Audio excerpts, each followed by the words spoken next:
A stone is a small mountain. A microplay in 3 acts. Act 1. Aliza and the editor. Enter Aliza, 5'6", Pisces moon, Leo sun. Here she is, preparing for a meeting with her editor. For all important calls, Aliza makes post-its of what to say and what not to say. Aliza is the kind of person who responds to waiters asking, "Any allergies?" with, "None that I know of," instead of simply no, enjoying perhaps the risk it injects into any meal she is about to eat. Each time Aliza sits in the hairdresser's chair, she says, "James, I'm ready for a big change." Then shows her reference photo, always a variation on the same theme, both of them pretending it's new. Aliza, art historian and biographer, is in the final edits of her publication, titled The True Life of Camille Claudel, sculptor and artist in her own right, a title pushed on her by her editor that Aliza dislikes because it frames Camille within her tumultuous relationship with Rodin, her mentor turned lover turned rival. Aliza's having a bad day today. Rain plus tube strikes equal to men's traffic. The meeting with her editor was changed last minute to a Skype call. On top of it all, the Wi-Fi was down. Aliza switched to her hotspot she'd named Aliza Hot and Googled. Is Mercury in retrograde? The answer was no. Aliza was disappointed that there were no cosmic explanations for her bad luck. It was just plain and regular bad luck. Feeling sorry for herself, Aliza indulged in her guilty pleasure, reading 1-star reviews of local establishments. It was the ones with voice, personality, and character she was after. To Aliza, they were like underrated micro-stories, and she scrolled until she found one that she liked. One of the members of staff told me I had to leave as they don't allow strippers in the venue. I'm not a stripper. Smiling and satisfied, she took a screenshot and saved it in her folder specifically dedicated to them. The editor finally connected to say, "We want more about how she was a muse, Rodin's muse. We love muses as a culture, we just do, but artists whose talent was cut short or constricted due to their times, it's just, well, sad, really. And we don't want to read and feel sad, we want to read and feel sexy." Right. More sexy. Precisely. More sexy. Got it. Aliza glanced at her post-it titled "What Not to Say No Matter What" and concentrated on the line that said "fuck you." But then she looked back and responded, "Thank you. Anything else?" We can cut the part where you list all the reasons why women were institutionalized in the 1800s. But it proves that she wasn't. Here's the passage that the editor is referring to. This one was written while Aliza ate frozen ready meals and Charlie XCX's Party For You played on repeat to keep her awake. It's impossible to look at Camille's life and legacy without noting that the reason her career came to an abrupt halt was because she was institutionalized and spent the last 30 years of her life in an asylum, despite doctors and colleagues insisting she was very much not insane. Why? She'd begun to destroy her work, afraid that Rodin would claim it as his own. From the mid-1800s onwards, it was not unusual to institutionalize women who were difficult. Husbands had the power to admit wives against their will, often coinciding with when they wanted to take another wife. The following are some of the reasons listed for admitting women into psychiatric asylums: immoral life, extreme jealousy, great distaste for husband, imaginary female trouble, bad company, taking medicine to prevent conception, and novel reading. Yep, all of that. It's too much. Cut. Aliza shut her laptop. Fed up, she looked up to address me, the narrator of her life. You're my subconscious. Why is your voice like that? Are you on my side? You tell me, Aliza. Aliza was about to realize that she was sleepy, Bad news, rain, always made her sleepy. Alone and about to fall asleep, Aliza let slip a big confession. Sometimes I feel like I'm not the main character in my own life. I think that's why I became a biographer and not anything else. A sculptor myself, or dancer, the one doing.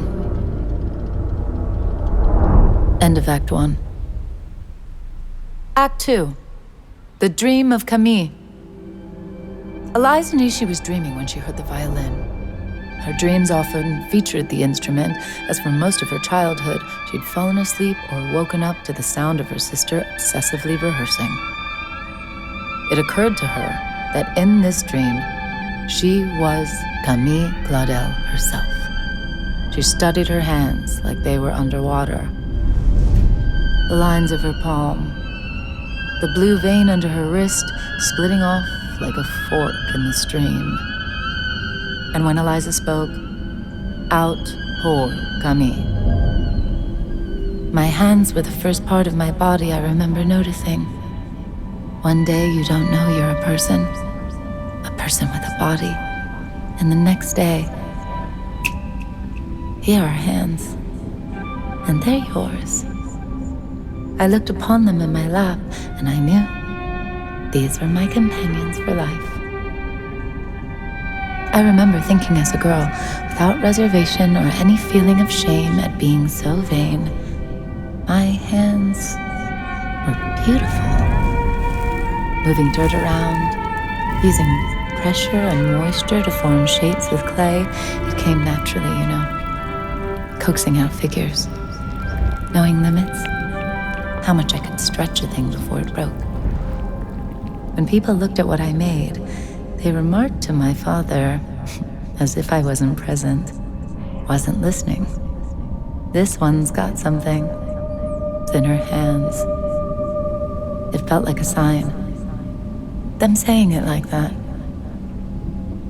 Turns out I was really, really good at sculpting hands themselves.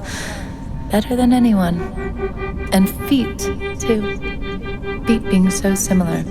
Like the cousin of hands. The way knees and elbows are cousins. Or how a wrist is a slimmer neck, and so bracelets are the necklace's baby sister.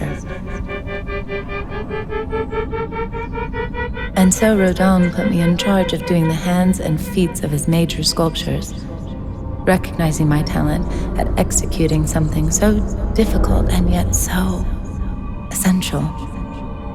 It left no time for my own creation, but I told myself this was my creation. Getting right the shadow and slope of an angle, the crescent line of a nail. All the things I put up with, just so I could make.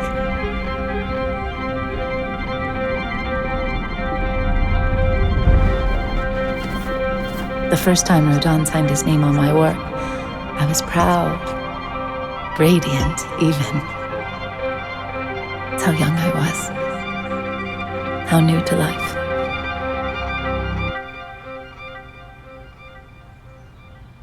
End of Act 2. Act 3. All I ever wanted.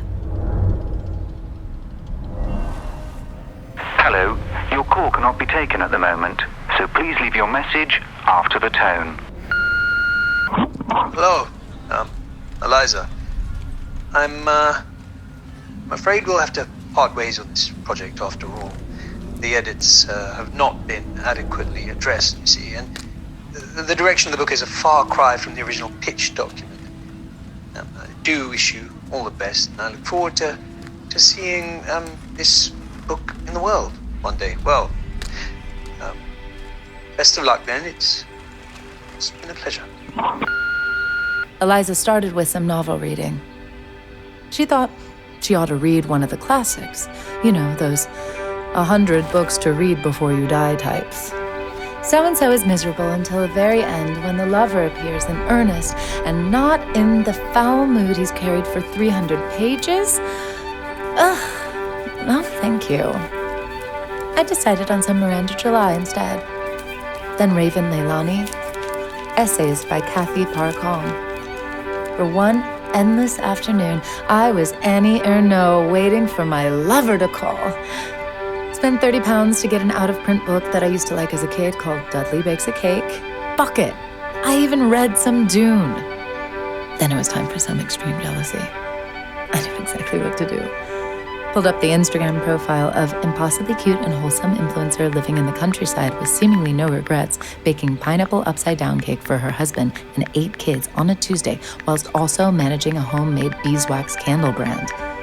And then immediately after, I searched for hot influencer in the big city who never wears the same outfit twice and posts post-shower selfies with her hair wrapped in a towel, looking like that Drake lyric with no makeup on, holding an anti-aging serum with real gold flakes with the caption, "The best thing for getting ahead tomorrow is really slowing down tonight."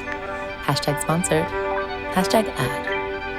I scrolled until my stomach was a triple-tied knot, and at the end of all that agony, it occurred to me that actually, I kind of really liked them, and mostly wished I could meet the city one for a drink at a new natural wine bar where the server greets us both by saying, "It's so good to see you two again, and so soon," and then take a train out to meet the country one, walking through the woods until we come up to a lavender field where she puts down a tartan picnic blanket and we feast on fresh scones still warm.